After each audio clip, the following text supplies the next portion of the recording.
Hola, hoy vamos a hablar de la crisis del 2008 en los Estados Unidos y en el mundo. Mi nombre es Arlene Amparo Manrique y mi compañera Silvia Liliana Ramos. Esta crisis es considerada la mayor desde la Gran Depresión de 1929. Esta crisis tuvo muchos antecedentes, pero el principal se dio con la caída de las Torres Gemelas. Debido a este acto terrorista que nadie en el mundo se esperaba, el gobierno, en vista de que las personas estaban bastante inquietas, padecían de mucha incertidumbre, incluyendo a los inversionistas, decidieron bajar las tasas de interés en los bancos en un corto tiempo. Pasaron del 6% al 1% en muy poco tiempo. Esto incentivó obviamente a que las personas empezaran a adquirir estos créditos y principalmente se vio que los estaban comprando con miras a comprar vivienda. Este tipo de fenómeno dio inicio a algo que se conoció como las hipotecas subprime. Estas hipotecas consistían en entregarle a las personas sin verificar los requisitos mínimos para otorgar los créditos, así que se les entregaban sin una garantía y sin un estudio como tal de crédito que fuese viable para que las personas que adquirían el crédito realmente tuviesen la capacidad de endeudamiento para asumir el valor de las cuotas.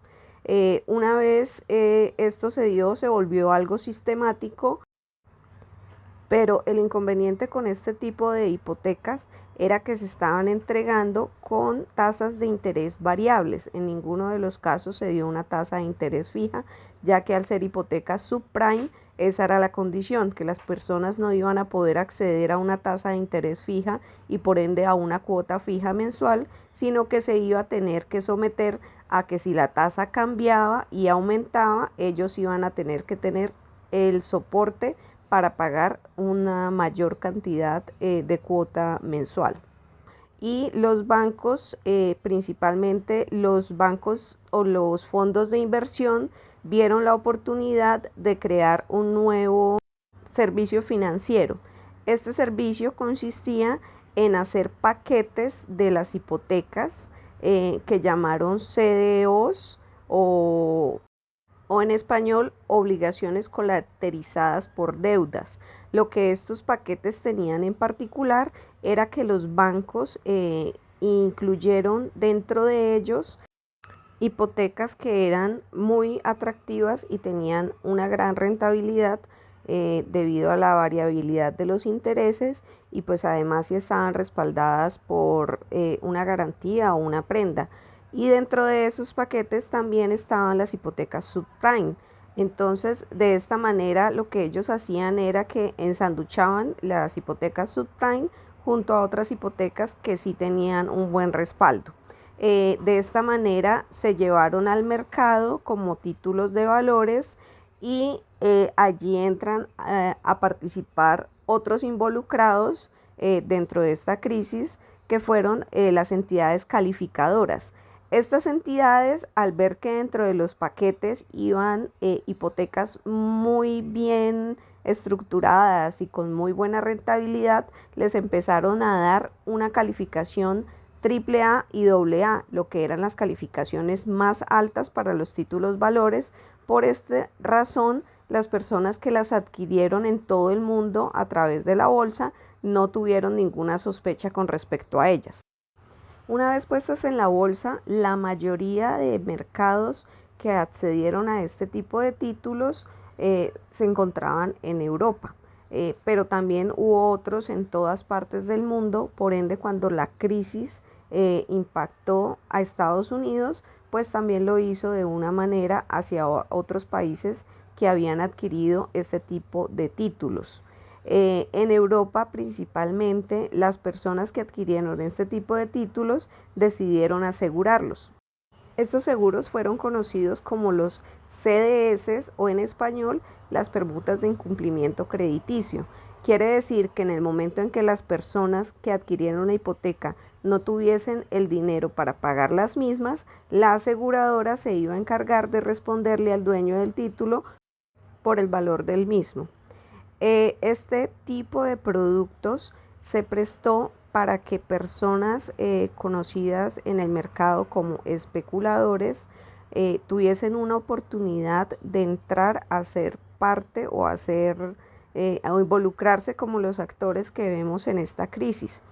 Los especuladores vieron el panorama en general y se adelantaron a los sucesos. Ellos ya preveían que iba a ocurrir una crisis al ver las bajas tasas de interés, al ver las hipotecas subprime y al ver obviamente que en algún momento estas tasas de interés iban a volver a subir y esto iba a generar que las personas no tuviesen la capacidad para hacer el frente a las hipotecas.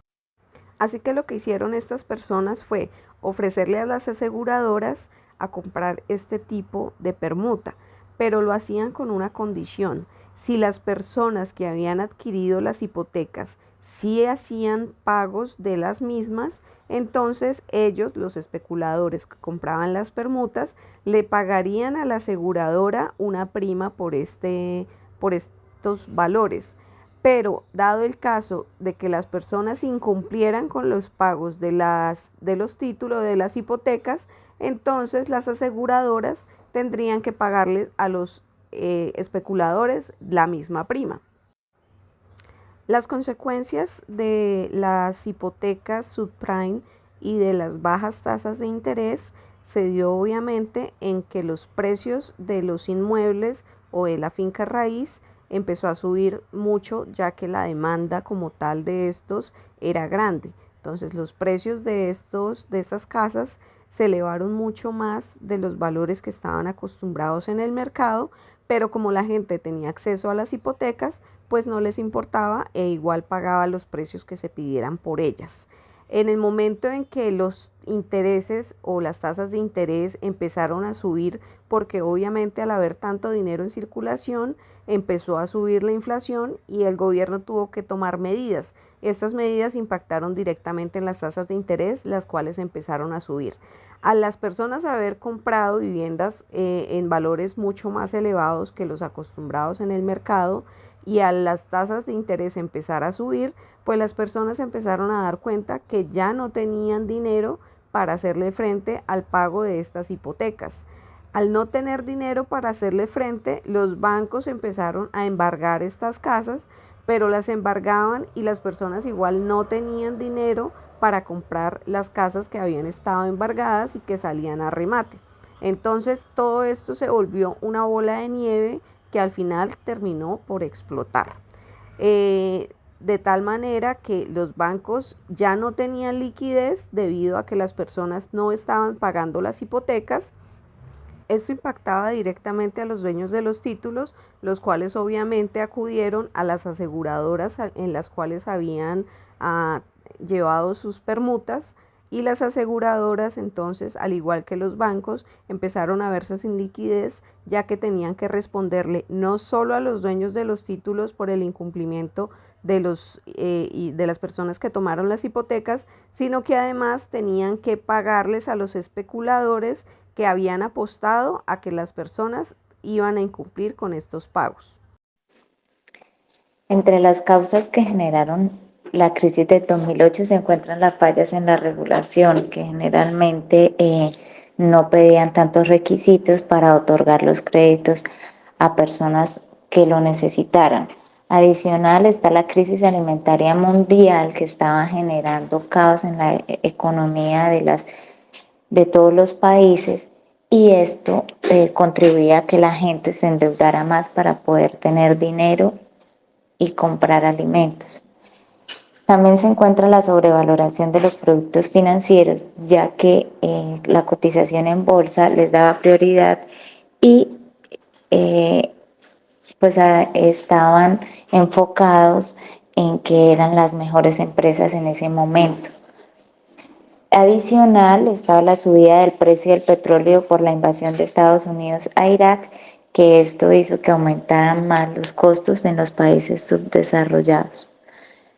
Y la amenaza de recesión que venía desde el 2001 a la espera de que explotara en ese momento y se generara crisis de empleo. Entre los efectos que se generaron por la crisis del 2008 se encuentran Los millennials tienen 34% menos de patrimonio en referencia a generaciones anteriores. En Estados Unidos se redujeron en 4.8 millones el nacimiento de los bebés. Pérdida de la confianza en grandes instituciones. La crisis cambiaria que generó que las economías emergentes buscaran ayudas del Fondo Monetario Internacional que se financiaran a través de esta entidad. En la zona euro hubo una prohibición temporal de la venta de acciones. Adicional, en Suiza se declararon como la peor crisis que ha habido desde 1980, ya que todos dependían de Estados Unidos y generaron una disminución económica.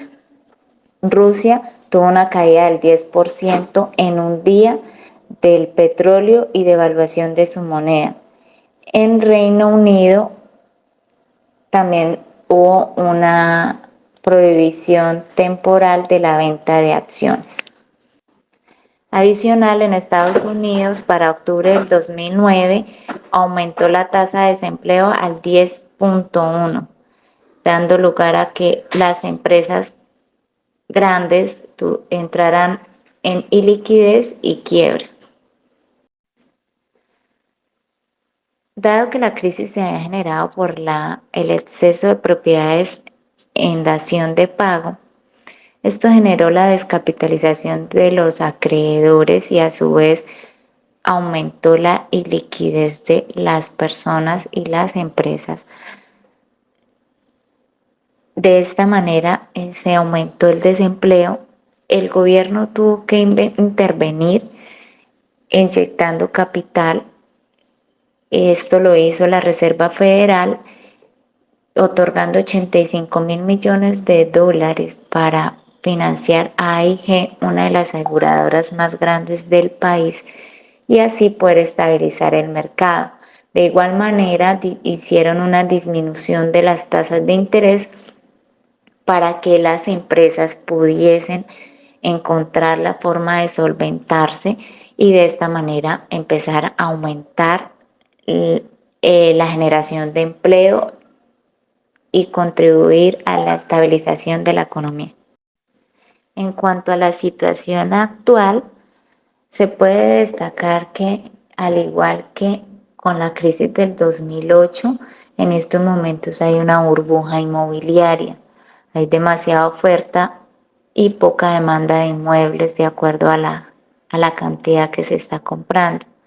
Incluso, pues, yo que me manejo en el ámbito inmobiliario, es una competencia constante entre todas las inmobiliarias porque no hay casi inmuebles para arrendar y hay muchos clientes solicitando los inmuebles o requiriendo inmuebles para cambiarse de vivienda.